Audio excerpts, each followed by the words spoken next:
Israel is trying to normalize relations with the Arab Gulf.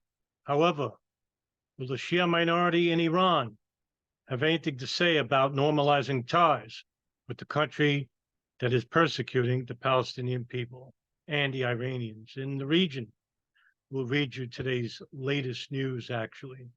So, going to this article in Middle East Monitor, dated October 2nd. Iran president criticizes normalization surrender to Israel. Iranian President Ibrahim Raisi yesterday criticized normalization and surrender to Israel, saying the only approach that must be adopted with Tel Aviv is resistance.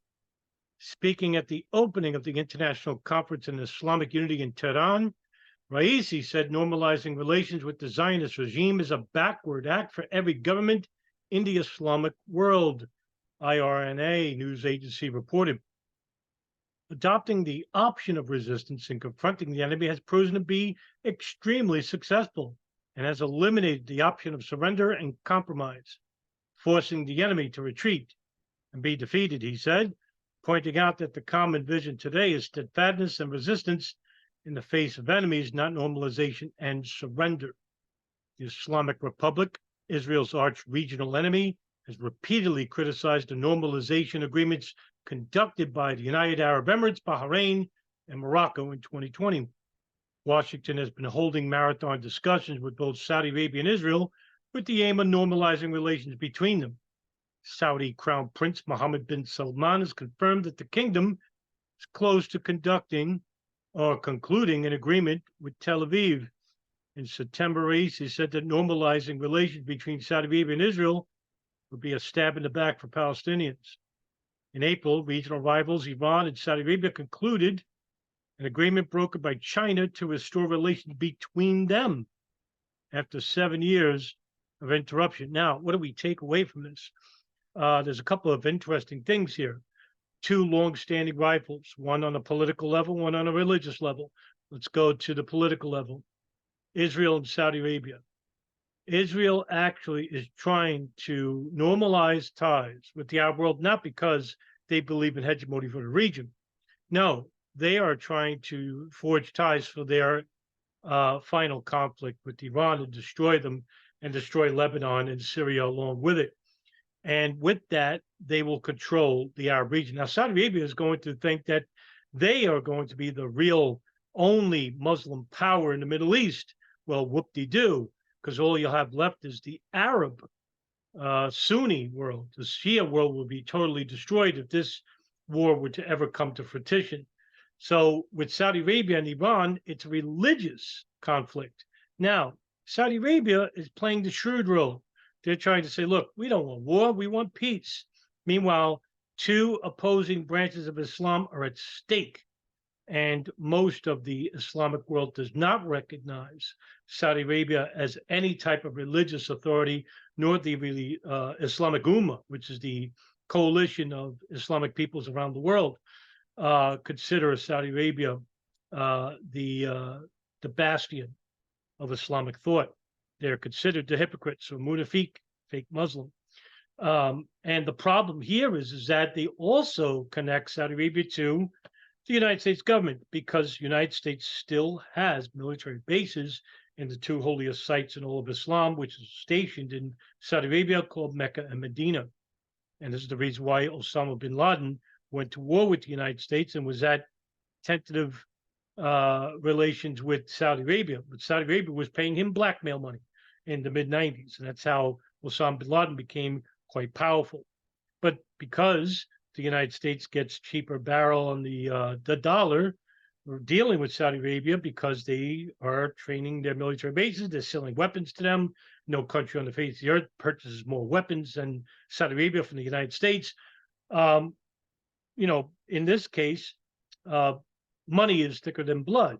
That's the reason why we're not holding Saudi Arabia accountable for their role in the 9/11 attacks. Don't even count Israel at this point, because Israel and the United States have forged ties, and I think that's an even more deeper and shadowy, nefarious connection. Nevertheless, right now, this is the all quiet on the Western Front type of deal here.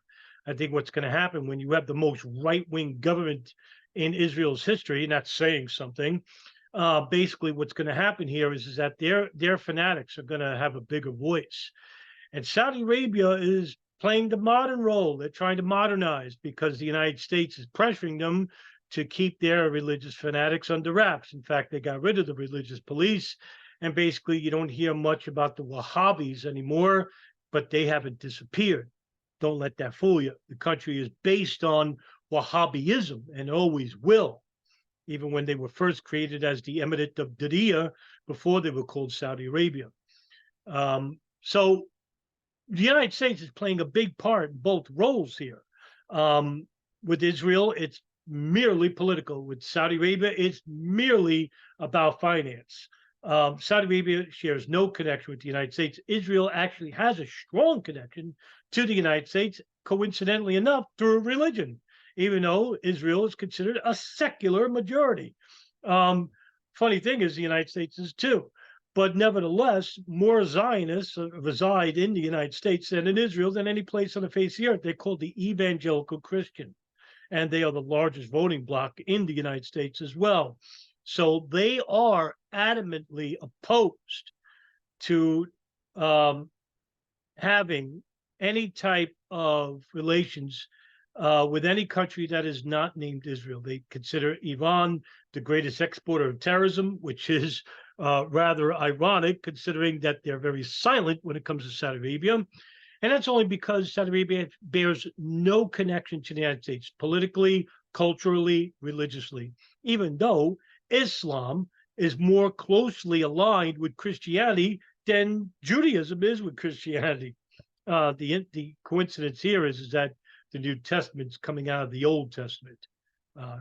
Go figure. I don't want to talk about religion, but Saudi Arabia, and if we look at the Al Monitor article, which was dated October 3rd, you'll see that with the Biden administration, they're actually trying to broker a historic deal between the two countries. And you can see right here, Elizabeth Hagorn wrote a fantastic article for Al Monitor, October 3rd, 2023. As the Biden administration pushes a historic deal between Saudi Arabia and Israel, the U.S. official tasked with expanding the Abraham Accords hopes an upcoming meeting of Israel and Saudi state and Arab states will lay the groundwork for a much regional coalition, broader regional coalition. When they're talking about Saudi Arabia and Israel, they're talking about the Arabs, okay? They're talking about Sunni Islam. They're not talking about Iran. They're not talking about Lebanon. They're talking about Syria because, why is Israel attacking Lebanon? Why is the United States and Israel attacking Syria? Why is Israel pressuring the United States to engage with Iran? It's because Israel wants that connection destroyed. But not only Israel, so does Saudi Arabia, right? They want that branch of Islam destroyed, Shia Islam. They want that the Iranian connection all the way to Lebanon destroyed. And I think by doing this will only help, not the United States. It will help Israel expand its powers. And they don't want, what Israel is not going to want is basically expand its borders that much. They just want all the Arab countries under the Arab states summit, they want them destroyed. But they want leaders of these countries to coexist only with the West. And by meaning with the West, Israel as well. So in other words, they want puppets to be leaders of these countries. Somebody like a Hamid Karzai in Afghanistan, right? So what they don't want the Muslim Brotherhood be running in Egypt. They don't want Hezbollah as a power in Lebanon. And they don't mind if they're going to give weapons to, say, the Islamic State. They would rather not have, but they did this before in 2011 when the Al-Qaeda and Al-Qaeda-backed affiliates went to war with Bashar al-Assad's armies in Deir ez-Zor, in Damascus, in Raqqa, cities in Syria, and Israel was gun running to these Salafi militants who were supposed to be at war. Remember, there was a war on terrorism. But this will actually destroy the connection between Lebanon and Iran. That's what they want to do. They want to destroy that beltway. And right now, they are doing just that. Now, the State Department's new senior advisor for regional integration, Daniel Shapiro, told Al Monitor he is focused on the expanding normalization agenda, including through the so-called Negev Forum that aims to cement the emerging economic and diplomatic ties between Israel and its Sunni Arab neighbors. What's the Negev Forum? Well, when we Google Negev Forum, the Negev Forum, or the Negev Summit, right, was a summit that took place in March of 2022 in Saiboka, Israel, in which Israeli Foreign Minister Yair Lapid hosted the foreign ministers of Bahrain, Egypt, Morocco, and the United Arab Emirates as well, along with, guess who? U.S. Secretary of State Antony Blinken. By the way, the same Blinken who actually is trying to push for this conflict in Syria and, of course, the conflict in Ukraine, because it benefits the War Department, which is closely aligned with Pentagon. And so that's what the Negev Forum is, or the Negev Summit, right? For the first time at Israeli soil, the top diplomats from the United Arab Emirates, Bahrain, Morocco, and Egypt joined it. By the way, Arab Emirates, Morocco, Egypt, part of the Arab Summit. Who is part of the Arab Summit? Libya, Syria, Saudi Arabia. Okay. What happened to these countries? Well, if you remember, back in 2010, 2009, Muammar Gaddafi, the former president of Libya, who was killed by NATO forces, backed by, thank you, Hillary Clinton and Susan Rice and Samantha Power, the females under the Democratic president then, Barack Obama, who pushed for that conflict, where Obama and Biden finally said, no, we got a conflict in Syria, but they acquiesced anyway. Well, what did Libya's former president Muammar Gaddafi say in the Arab Summit then? He said, why did we allow the United States to depose Saddam Hussein in Iraq in 2003? Why didn't we do it? We're the Arab Summit, we're the Arab meeting. Why didn't we do it? What evidence did they present? They just captured and hung him. He said, any one of us could be next. And Bashar al-Assad's laughing. He said, well, he doesn't realize the United States did exactly that to him, and Muammar Gaddafi they killed. And meanwhile, they pressured Egypt. But they're going through their own troubles anyway. It's class warfare for them. The rare display of cooperation came as the Biden administration sought to contain Iran, mend Palestinian-Israeli ties, and blunt China's rising influence in the region. That's another thing. The United States sees China as a enemy of sorts. And this is, of course, we're in the period of the revisitation of the Cold War. Russia, China, North Korea, Iran, right? Maybe in the next 8 years, we'll go back to the war on terrorism because history keeps repeating itself.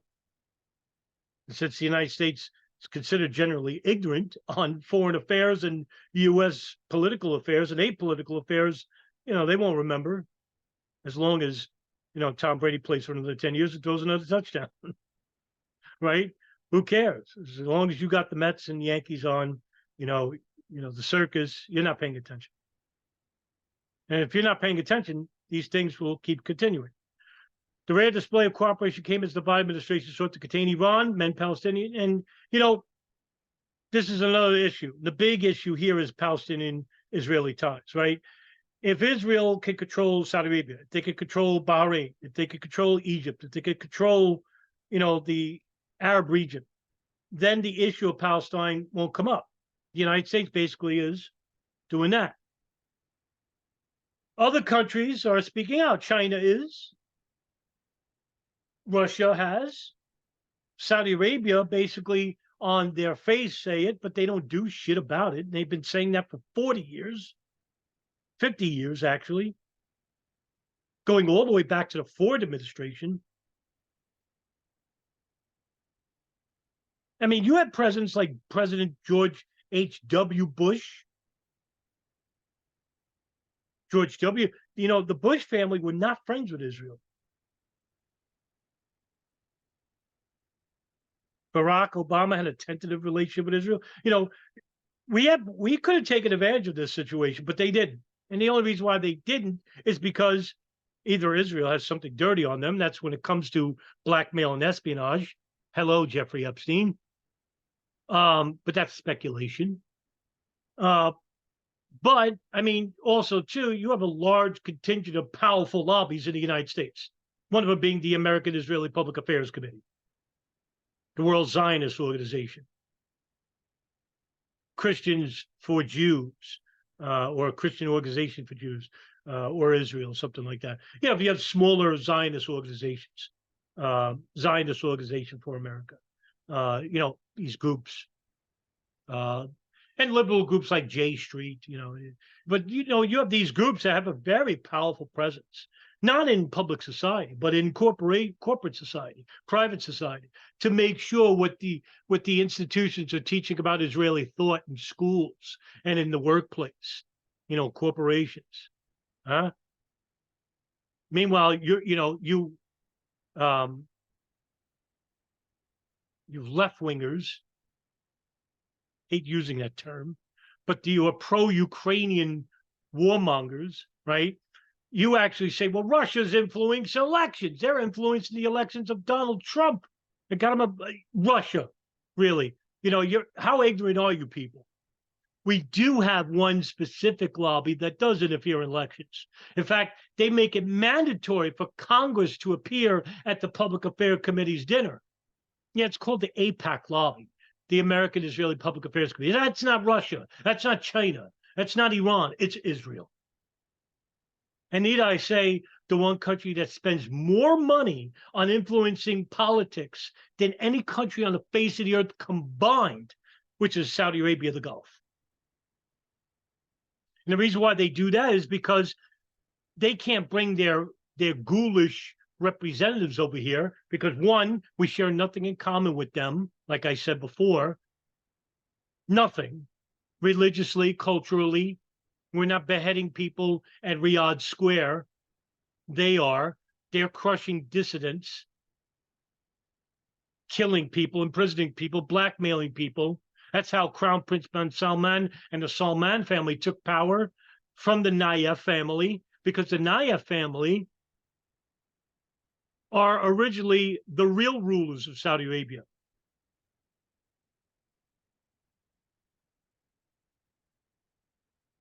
So you have this two countries who are basically two of the most brutal, the most violent, the most detriment to hegemony in the region, Saudi Arabia and Israel. And the United States are allied with them. Of course we are, because we're the most violent, backwards, morally repugnant, if you want to say spiritless, I'm atheist, but yes, we are. Not as a people, but our government. And we do nothing about it. A second ministerial leave Negev gathering was originally scheduled for early of 2023, but was postponed by this year's host, Morocco. And heightened tensions between the Palestinian and Israeli Prime Minister Benjamin Netanyahu's far-right government. After repeated delays, this forum is expected to reconvene in a North African country later this month. Multiple diplomatic sources have told Al Manar. I'm not going to read the rest of the article, but you get what I'm saying. Look, Palestinians are suffering under Israeli occupation militarily, okay? Amnesty International, Human Rights Watch, dozens of others of human rights organizations, NATO have spoken out against this brutal occupation, trying to end this occupation, trying to come to an agreement. And the United States is doing this, doing this, doing this. Israel is saying, screw all of you. We don't go by your international laws. Guess what? They really don't. In fact, Israel is one of 7 countries on the face of the earth, along with the United States, that are not part of the Rome Statutes, meaning they're not part of international law. when it comes to the four major crimes that is judicially persecuting countries that commit crimes: crimes of aggression, war crimes, crimes against humanity, and I forgot the other one, and genocide. Yeah, because guess who's guilty of all four, or a combination of those four? Well, Israel and the United States. North Korea, by the way, is not part of the co-signers. It's like 7 countries. But you get what I'm saying here. I mean, even Iraq is, and Saudi Arabia are, right? Afghanistan, but not the United States and Israel. You know why? Because the United States is basically, the one with military bases in 90 countries around the world. I think it's over 330 military bases approximately around the world. And, Israel is basically the one country with a couple, but Israel is a main player when it comes to American foreign politics. Yes, they are a loud voice, but evidently, the United States is the most powerful country on the face of the earth. They don't need Israel. They don't need Saudi Arabia. They could basically cut them off and say, screw you. We're going to fix our country. We're going to fix ourselves within. We don't need you. You're a detriment to hegemony in the region. In fact, screw you.